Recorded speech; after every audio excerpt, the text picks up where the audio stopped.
I was offered $5,000 for a video. But this was when I was like 19. I was like, double it. And I'll walk outside and I'll give it to a homeless person. And they're like, no, you won't. And I was like, double it. And I was like pacing around my neighborhood for 3 hours convincing this guy, like on the phone, just double the money. I promise the video will go viral and I'll give it to homeless person. I was like, $10,000 just looks better in a title. It'll get more views. I promise your app will do better. A lot of times people, oh boy, it's like they think their videos are better than they are, honestly.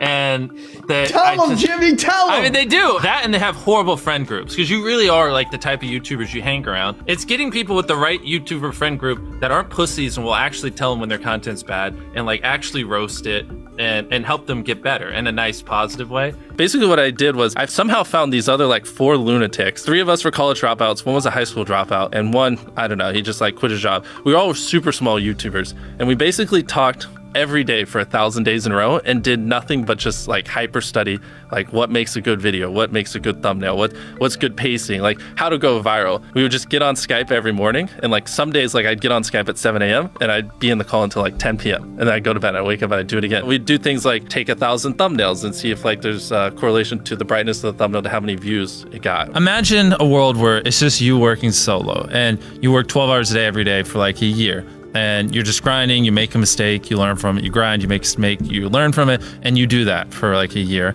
And then imagine a different world where you have 4 friends who are also equally grinding in something similar. Friend number 1 makes a mistake on Friday, he teaches the other 4 people. Friend number 2 makes a mistake the next week, teaches everyone. And then like you're all learning from each other's mistakes. You're all constantly studying 24/7 and downloading each other. Like after a year, you're like 2 years ahead of the guy who was just solo. Do you frequently go that far out of your way to capture the thumbnail? Yeah, I mean, of course, everyone should. If people don't click, they don't watch. So you want to give them something to click. Something a lot of people forget is like unsuggested on phones, thumbnails are really fucking small. So like people are editing thumbnails full blown on their computer. And when you shrink it down, you can't see. We try to all around be above the rest. Anyone can clickbait, but do you actually like deliver on it? We say we put 100 million Orbeez in the backyard, we put 100 million Orbeez in the backyard. Your title and thumbnail set expectations. Like what you're saying is like, I like bananas. And what you need is bananas are the best goddamn food on the planet. Like that's the type of opinion you need. Like you need something like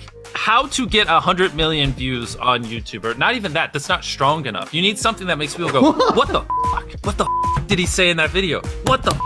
I need to know. At the very beginning of the video, to minimize drop-off, you want to assure them that those expectations are being met. If you're putting 1 million Orbeez in a pool, don't start the video with you shopping for, you know, your mom's birthday present. At the beginning of the video, just say, this is 100 million Orbeez. We're gonna fill this pool and this entire backyard with them. Match the expectations, and then you want to exceed them. So you want to assure people that what they clicked on is what they're getting, and then blow their mind and be like, but you're also getting even more. Anytime you say the word algorithm, just replace it with audience. The algorithm didn't like that video? No, the audience didn't like that video. If I wasn't retaining a viewer, just wouldn't make sense for you to promote it. Why would you promote a 10-minute video that people watch on average a minute and a half? I mean, every video, even the stupid ones, I learned something, you know, and that's something I try to make a very big point of, is like, no matter how bad we mess up, like we sometimes have videos that have horrible retention. It's just like, as long as you learn from it, it's not the end of the world. Every YouTuber says it. It's like, no one will ever be able to replicate my style. I gotta edit it. But newsflash, someone can. It's actually not as difficult as you think. It was good that I got a really strong foundation on how YouTube works and how the style of videos I wanted and everything before I scaled up a team, if that makes any sense. I just want to make sure that's clear, because I've seen people try to build the team without foundation and knowing how to do well. I know that if we film this video, it will do well, just because I've spent a decade of my life hyper obsessing over YouTube and I have a good pulse on it. But if you didn't have that, then you wouldn't know. Like you wouldn't be able to spend $4 million on a Squid Game, because you might lose $2 million and then you can't pay your people. But of course, yeah, if I didn't have these people, I couldn't do half the stuff I do. For the last like 8 or 9 years, like every dollar I've made, I just spent it the next month on content. And I just did that every single month, and it just kept getting bigger and bigger, and here we are. Since I was 13, there probably hasn't been a single hour that's gone by that I've been awake where I haven't thought about YouTube. Like, I'm just focused on making the best videos possible, period. I don't care about making money. I don't care about time. I don't care about anything. I just want to make the best videos on the planet. Literally all the algorithm does is reflect what the people want to a T. And if you deny that, you just make terrible videos and are trying to find a scapegoat. We do our videos in other languages as well. If you Google it, it's like only whatever, less than 10% of the world speaks English. So 90% of the world can't even enjoy your content. And when I realized that, I was like, wait a minute. 90% of the world can't even watch this stuff. Like, we just started doing this like 6 months ago, and it's crazy like how viral some of these videos are going. 51 million. In Spanish, the guy who does my dubs is the same guy who dubbed Spider-Man. We managed to convince him. So a lot of those comments are like, why does he sound like Spider-Man? Or is Mr. Beast Spider-Man? To me, what's important is click-through rate, getting people to click on your video, and then average view duration, average view percentage, or just relative retention, and having them watch it. A lot of creators think click-through rate is just like the title and thumbnail and did they click it, but a lot of it too is, did they enjoy your last video? Because if someone watches a video of yours and they loved it, you can bet the next time you're recommended, their chance of clicking is a lot higher. Sometimes we're filming for 3 or 4 days, like 10 hours a day, 30, 40 hours of filming plus months of setup, whereas most creators probably film for a couple hours and set up for a day. Outside of just filming, we brainstorm video ideas, relentlessly, hours every day. By always doing all those things, it just distinctively sets it so far apart that it's basically, in my head, it's like, why would you not watch it? Viewers aren't stupid. They can tell when you half ASS, I don't know if I'm allowed to curse, a video, or if you really put in effort. And if they can tell you're putting in a lot of effort, they're going to be more likely to click on future videos. And that snowballs. And because once you build that trust, they get to a point where it doesn't matter what you upload. They just know it's high effort and they just know it's great. And they're just conditioned just to watch because you have a good track record. And so with filming, it's just trying to make sure we're doing everything we can, no matter how expensive it is, no matter how much time it takes, to make the best video possible. A lot of people, if they gave away $100,000, they would make a huge deal about it. But sometimes we're just like, yeah, here's $100,000. Thanks for watching, bye. Doing it that way makes it more fun and just more interesting. So I like to keep a little bit of it mysterious because I think that's what people enjoy. A lot of people aren't willing to put in 10 hours days because they don't like what they're doing. So it's finding what they enjoy, because it is like a long grind. You're doing for years, not months. So if you don't enjoy it, then you're gonna burn out. I just had the blessing of finding what I loved at a young age. So because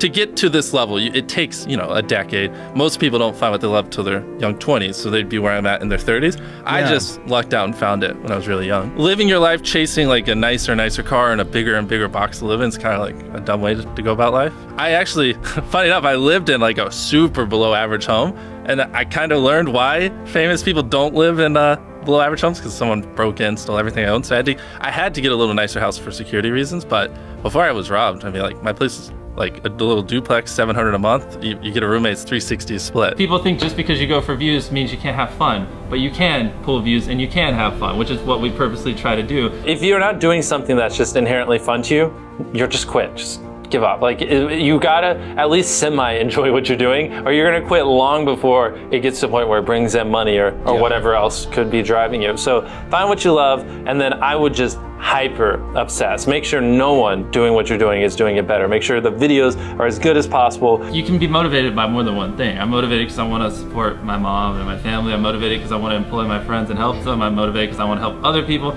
I'm motivated because I want to be a YouTuber. I feel like that's another misconception. You can have lots of things that drive you. Absolutely. Yeah. Absolutely. So there's just tons of stuff that drive me. And everything drives me to wanting to be a YouTuber, so I kind of obsess over it. For the people that are willing to be coachable, I would say just education. There is a lot of misinformation out there that people live and breathe by, the weirdest stuff. I gotta upload at midnight on Wednesdays or my videos don't do well. It's just dumb stuff like that just, they don't realize how badly they're handicapping themselves. Some minor tips I could give is if somehow you could have a payoff at the end, then more people are gonna watch to the end just to see what happened. Whichever one of these 456 people survives the longest wins $456,000.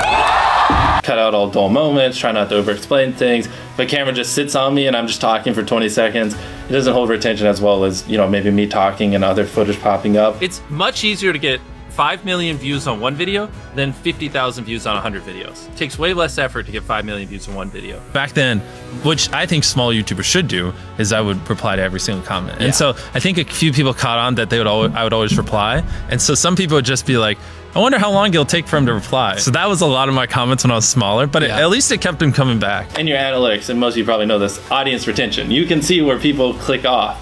Just literally go through your last 50 videos, write down where everyone clicked off, and then just don't do those things again. But wait a minute, Mr. Beast. What if I don't know how to actually improve my average view duration? How do I know where to start? What if I'm just a noob? Well, in order to better retain your viewers, it's first helpful to have a really deep understanding of how they experience YouTube, to put yourself in their shoes. And in this video, I explain 5 simple steps that will help you do just that. Check it out.